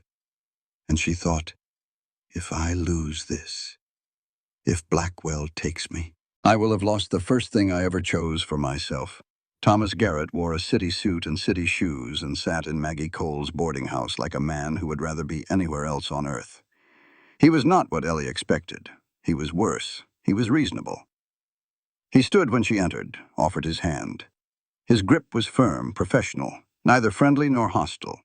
He had dark eyes and a clean-shaven jaw, and the careful manners of a man who made his living in courtrooms. "Miss Hartwell," he said, "thank you for coming. Please sit down." Maggie stood behind the counter, arms crossed, watching like a hawk. She had told Ellie she could use the back room for the meeting. What she had not said, but what Ellie understood, was that Maggie would be listening to every word through the wall. The brothers were outside. Caleb leaned against the hitching post. Nathan sat on the edge of the water trough. Samuel stood by the horses. All three were armed. None of them came in. This was Ellie's conversation. Thomas laid the court order on the table between them. Ellie picked it up and read it carefully. Every word, every date, every signature. "This order lists my date of birth as March 15th, 1858, she said. "That is correct," Thomas said. "It is not correct. I was born March 15th, 1856, 2 years earlier. I turned 21 before I left Boston. Mr. Blackwell's guardianship expired months ago." Thomas raised an eyebrow. "Do you have documentation to support that claim?" "My baptismal record at St. Andrew's Church, Boston, would confirm it. And my birth certificate, which is currently in a lost trunk at the Denver rail station." "Currently unavailable documentation," Thomas said smoothly. "The court order I have is current and valid. It is based on a forged birth date," Ellie said. "You know that, and I know that." Something shifted in Thomas Garrett's face. A flicker. Not of guilt exactly, more like calculation. Like a chess player recognizing that a piece he had not been watching had suddenly moved into a dangerous position. "Mr. Blackwell prefers a swift resolution," Thomas said. "He is on his way here personally." Ellie's stomach tightened. "Coming here. Richard Blackwell, to Colorado. One more thing, Miss Hartwell." Thomas leaned forward slightly. "I will tell you this not because I owe you anything, but because I am a man who protects his own interests. Blackwell is not coming for you. He is coming for your father's land in Boston. That parcel on Broad Street was recently rezoned for commercial development. It is worth 50 times what it was when your father was alive. Under the Reverend Hartwell's will, the property passes to your lawful husband." Ellie sat very still. Understanding hit her like a hammer blow. Richard Blackwell had never wanted her. Not really. He wanted a marriage certificate. A piece of paper that would give him legal claim to a plot of Boston real estate worth a fortune. She stood. "Thank you for your honesty, Mr. Garrett." Thomas inclined his head. "I am not being honest. I am being prudent. If Blackwell submitted a fraudulent birth date to obtain that court order, and I presented it on his behalf, I am complicit. I have no interest in losing my license for another man's lies." Ellie walked out into the cold. The brothers fell in around her, reading her face. She told them everything. The falsified birth date, the property motive, Richard's approach, Thomas Garrett's careful self-preservation. Then she said the thing that changed everything. "Richard is coming for the property. The property goes to my husband. If I am legally married before he gets here, he has nothing to claim." Caleb looked at her. His face was unreadable. "You want to marry for paperwork, not for love?" Ellie met his eyes. She met all 6 of their eyes, 3 identical shades of amber, 3 completely different expressions. "I want to marry for both," she said. "But if I have to choose one reason to give a judge, protecting my inheritance sounds more legal than saying I love 3 men at the same time." The silence that followed was the loudest silence Ellie had ever heard. Not the silence of shock. The silence of something enormous being born. She had said it, out loud, in daylight. She loved them, all 3. Caleb spoke first. "You can only marry one of us on paper." "Then I choose you," Ellie said. "But my heart marries all 3. Nathan and Samuel looked at each other. Some silent conversation passed between them. Nathan nodded first, then Samuel. That night, up at the cabin, Nathan went to Samuel. He did not apologize. That was not Nathan's way. Instead, he held out the whiskey bottle and sat down beside his brother on the porch. Samuel took the bottle, drank, passed it back. "I am still angry," Nathan said. "I know, but I understand why you did it." Samuel turned the bottle in his hands. "I do not forgive myself." "Then we are the same," Nathan said. "You and me." They sat in the cold, passing the bottle back and forth, until Caleb appeared in the doorway. He did not join them.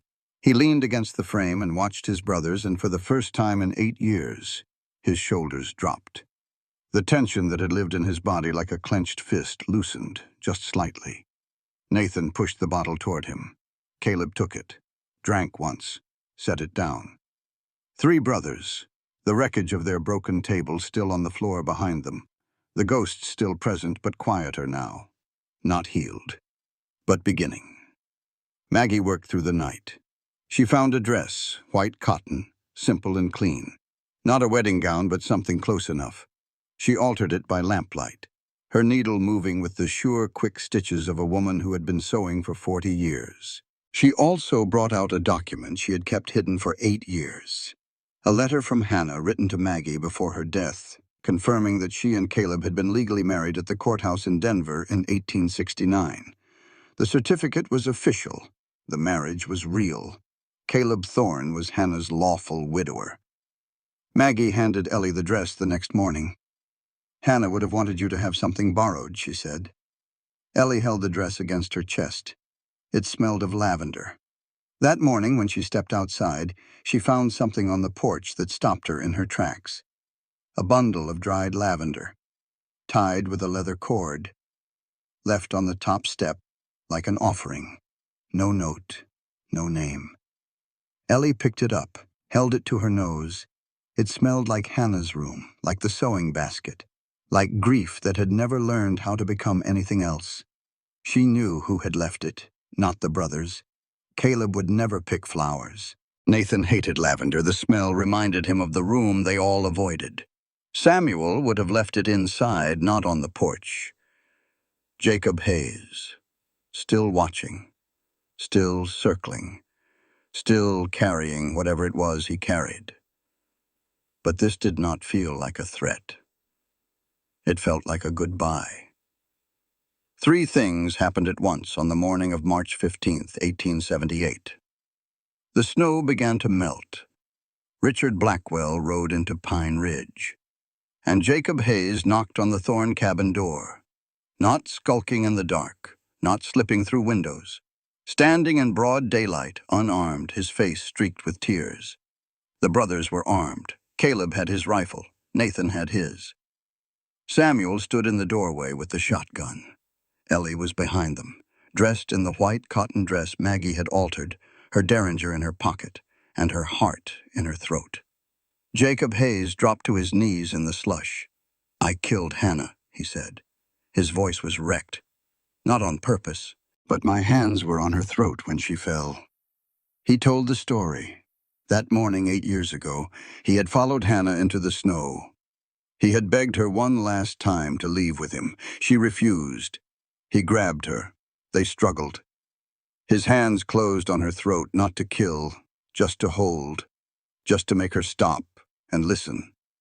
But she twisted and fell, and her head hit a rock hidden beneath the snow, and she went still. "I left her there," Jacob said. I left her in the snow and I went home and I have not slept a full night since. I came here so you can decide. Kill me or hand me to the marshal. I will accept either." Nathan's rifle was aimed at Jacob's chest. His finger was on the trigger. Ellie could see it from where she stood. She could see the tremor in his hands and the wildness in his eyes, and she knew that he was one heartbeat away from pulling that trigger. Samuel moved, quietly, carefully. He put his hand on Nathan's rifle barrel and pushed it down, not hard, just enough. Nathan looked at his brother. His eyes were red. His jaw was clenched so tight Ellie could hear his teeth grinding. Caleb had not moved, had not spoken. He stood with his rifle at his side and looked at Jacob Hayes kneeling in the mud, and the silence stretched until it screamed. Then Caleb spoke. His voice was not angry. It was something worse. It was empty. "You do not deserve to die quick. You will live with this. Get up. We are taking you to the marshal." Jacob Hayes nodded. He got to his feet. He did not resist when Nathan bound his hands with rope. He did not speak again. Ellie watched all of this. She did not intervene. This was not her battle. This was between the brothers and Hannah. Agency also meant knowing when to step back. They loaded Jacob onto the wagon. Caleb drove. Nathan rode shotgun, literally. Samuel sat in back with the prisoner. Ellie rode beside the wagon on the gentlest horse. On the way down the mountain, they met Reverend Mitchell on the trail. He was a circuit preacher, one of the men who traveled the territory performing services for communities too small or too remote for a permanent minister. He rode a mule and carried a Bible that was bigger than his saddlebag. Caleb pulled the wagon to a halt. He looked at Ellie. She looked at him. "Now," he said, "before we get to town, before whatever happens next." The ceremony took 5 minutes. They stood in a clearing of ponderosa pines, snow melting around their feet, water running in tiny streams between the rocks. Ellie wore the white dress and no veil, and her hair was loose because there had been no time for pins. Caleb stood before her in his work clothes. Nathan and Samuel flanked him. The preacher read from his Bible. "Do you take this man?" Ellie looked at Caleb. Then she looked at Nathan. Then at Samuel. 3 faces, 3 men, 1 answer. "I choose you," she said, "all of you, in storm and in sun."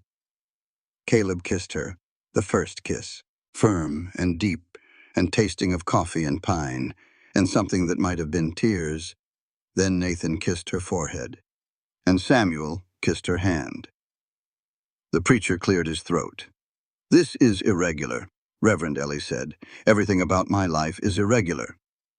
They reached Pine Ridge in the early afternoon. The town was busy. Word had spread that strangers were about.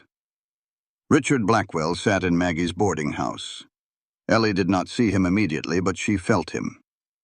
A cold weight in the air, a shadow that had followed her 2,000 miles. Through the window she caught a glimpse. A well-dressed man in a chair by the fire, drinking coffee with the expression of someone forced to eat dirt. He looked at the mud on the street, and the rough-dressed people, and the unpainted buildings with an expression of pure contempt. And Ellie knew, looking at him through the glass, that he was not thinking about her as a person. He was thinking about ledger entries and property deeds and the return on his investment. That was what made him monstrous, not cruelty, certainty. The absolute, unshakable conviction that he was right and the world owed him what he wanted. Jacob was taken to the territorial marshal's office at the edge of town. He went quietly. The marshal, a lean man named Tom Booker, who had held the post for 10 years, listened to Jacob's confession and locked him in the county holding cell. Jacob would be transferred to the county seat for trial. If convicted of manslaughter, he would serve his time at the territorial prison in Cannon City. It was not enough. It was not justice. But it was the law, and it was what they had. Richard Blackwell emerged from the boarding house with Thomas Garrett and a territorial deputy. He saw Ellie, and his face went through several expressions in quick succession. Relief, possession, then rage when he saw the 3 men standing around her. "Eleanor," he said. His voice was smooth, controlled, the voice of a man accustomed to being obeyed. "This has gone far enough. Come home." "She is home," Caleb said. "She is my ward," Richard said. "I have a court order." Caleb produced the marriage certificate. "Signed 1 hour ago by Reverend Mitchell, witnessed by Nathan and Samuel Thorne." "She is my wife," Caleb said. "The court order is based on a falsified birth date. Your guardianship expired months ago." Richard turned to Thomas. "Do something." Thomas Garrett stepped forward. "But not toward Ellie, toward Richard." "Actually, sir, she was 21. He held up a document. "I took the liberty of contacting the rail depot in Denver. Miss Hartwell's luggage was recovered, including her baptismal certificate, which confirms her birth date as March 15th, 1856. Thomas turned to the deputy. "Mr. Blackwell provided me with false information regarding Miss Hartwell's age, which I then presented to a court of law. I intend to file a full disclosure with the territorial court to protect my own standing.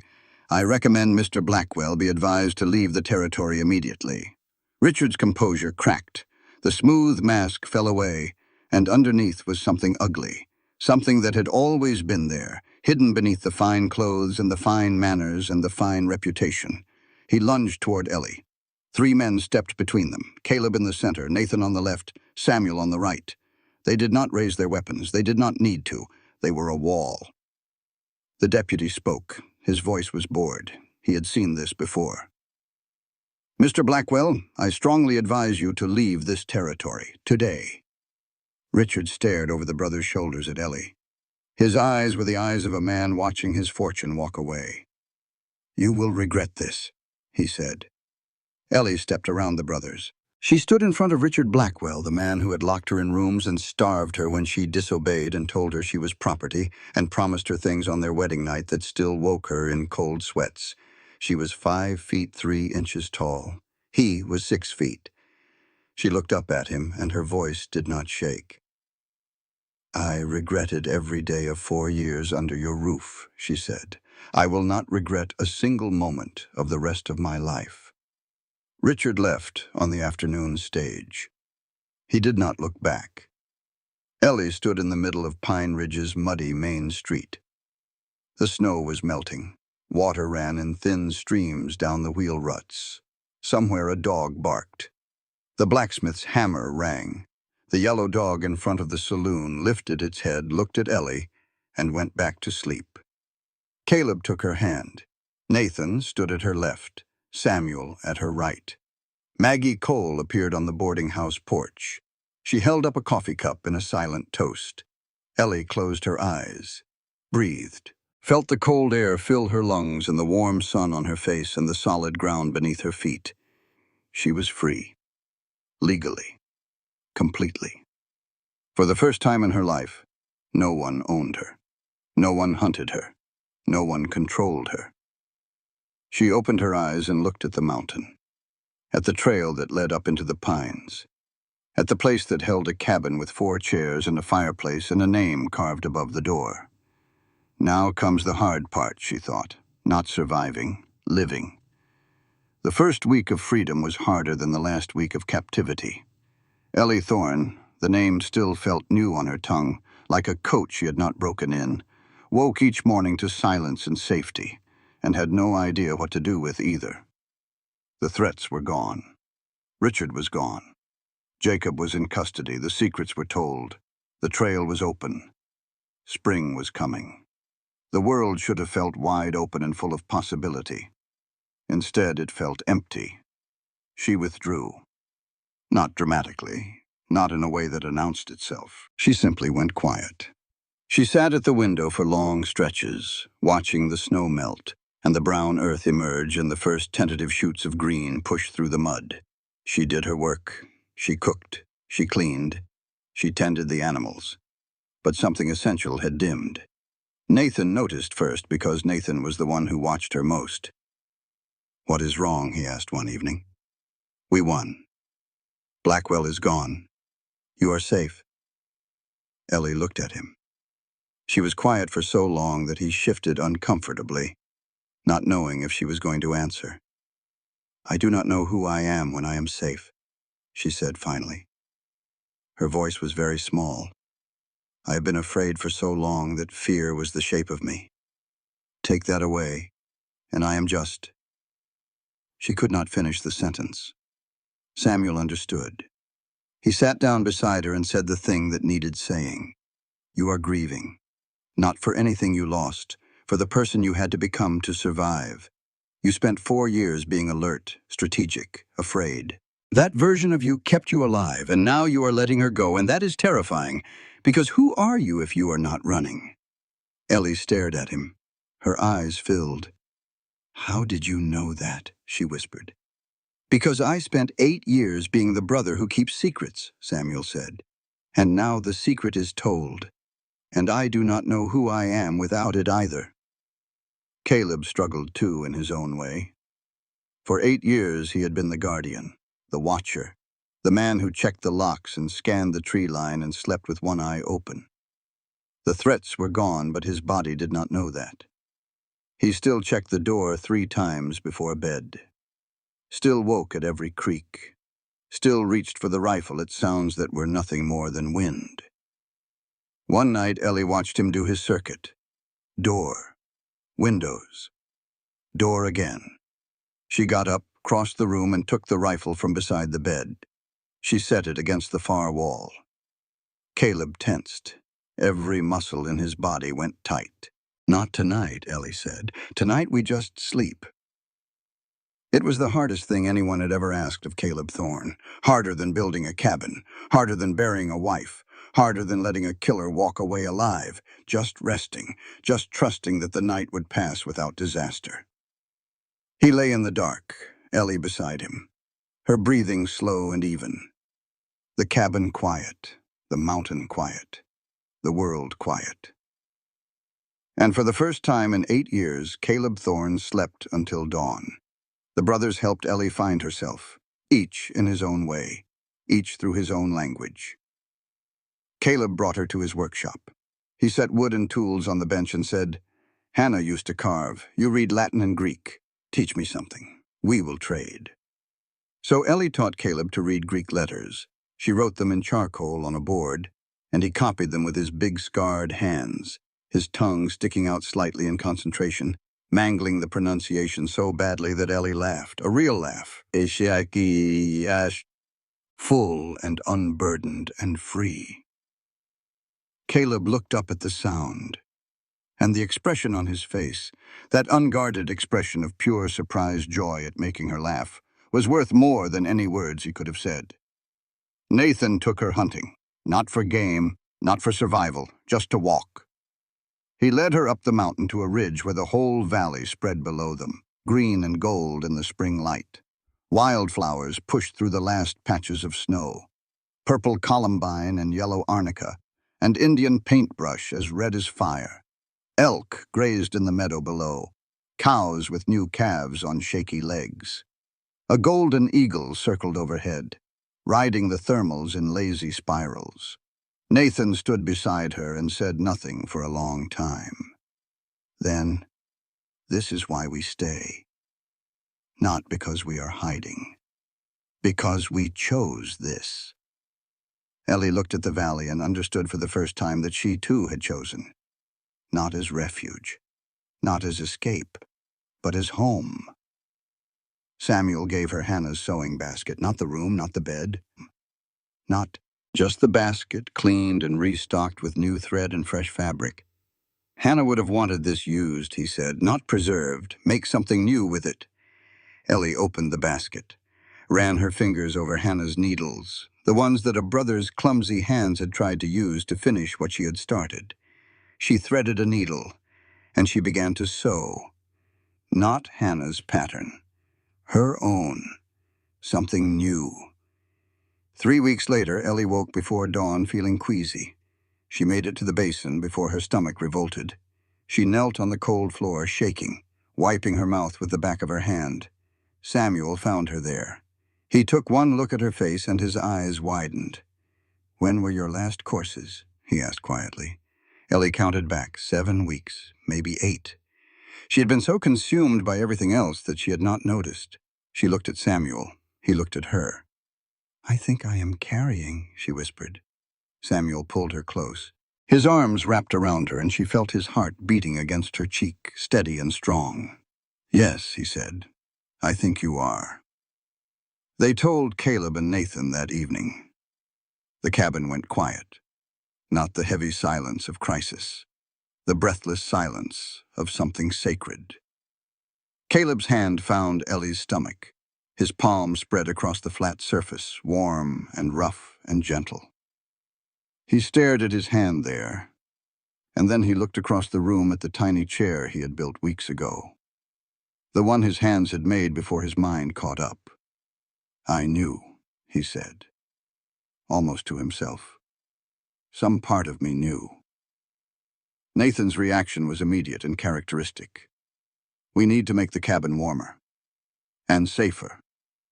Is the roof strong enough?" "Samuel, is the roof strong enough?" "The roof is fine, Nathan," Samuel said gently. "I am going to check it anyway."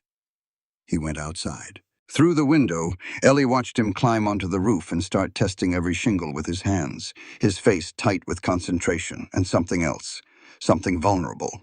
She had never seen Nathan Thorne look vulnerable before, and the sight of it broke something open in her chest. He came back 20 minutes later. "The roof is fine," he reported.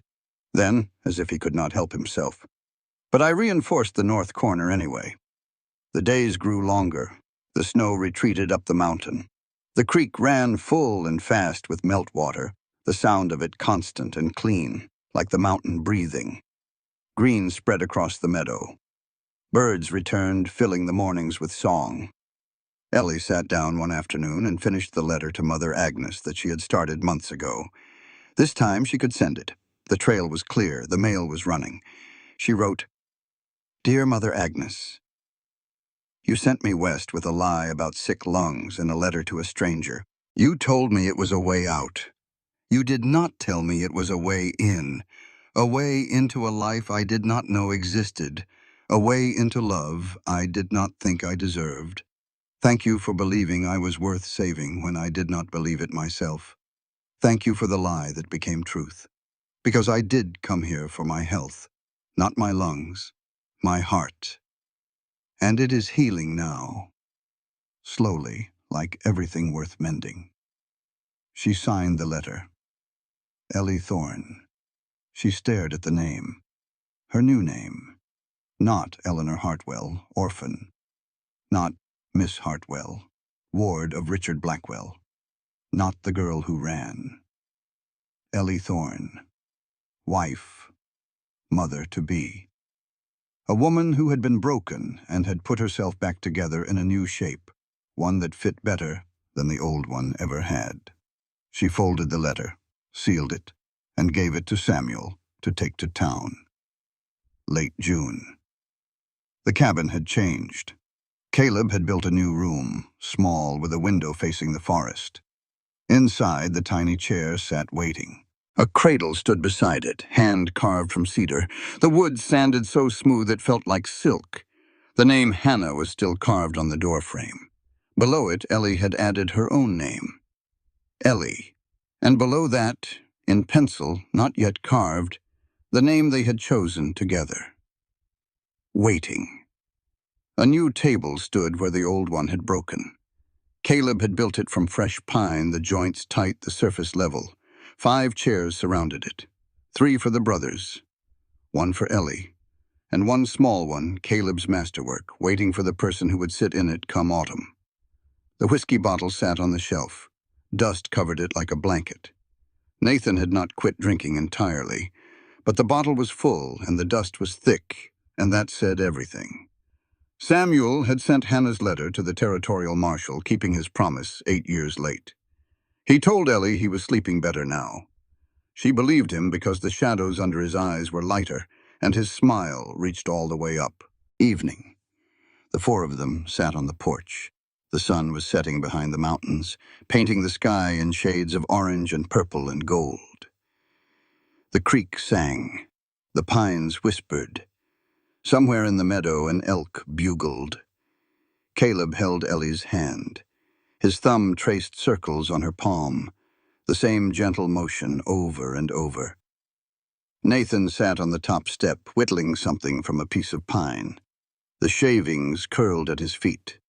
Samuel read aloud from Walden, a passage about morning, about waking, about beginning again. To be awake is to be alive, Samuel read. I have never yet met a man who was quite awake. Ellie put her hand on her belly, on the curve that was growing more pronounced every day, and felt the flutter that might have been the baby or might have been her own heart, and thought about waking up, about what it meant to truly be awake.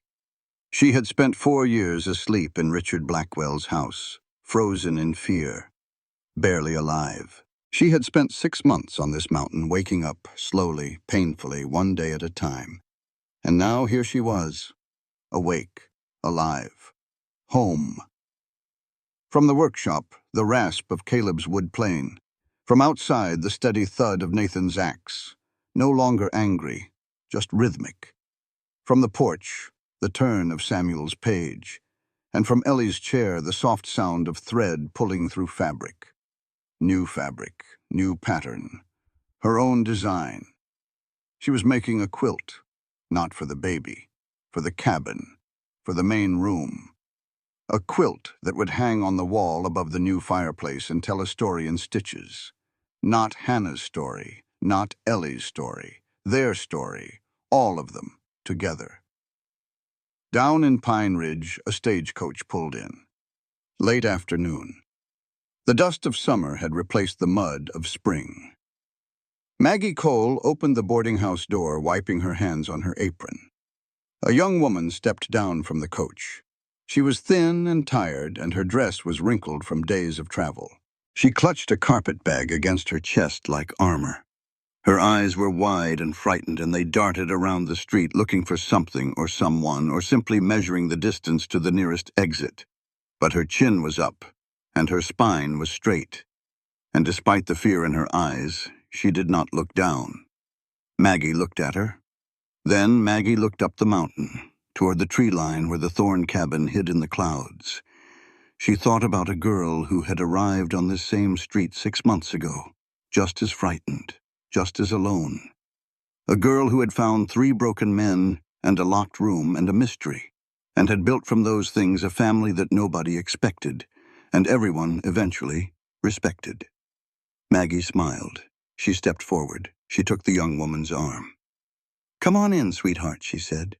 "You look like you could use some tea." The mountain held them all, not like a prison, like a harbor. Winter would come again. Snow would fall again. The cold would knock at the door, patient and persistent the way it always had. But this time, when the cold came, 4 voices would answer. We are here. We are home. And somewhere on the trail below, another pair of boots was walking uphill, carrying another story that had not been written yet. Because the frontier was not just a place, it was a promise. That whoever you had been before did not matter, only who you chose to become. This content was carefully researched, developed, and manually edited by our team to deliver meaningful stories with valuable life lessons. Every narrative is crafted to entertain, inspire, and empower our audience. We believe that great stories can change lives, and we are committed to bringing you content that matters. Thank you for being part of our community.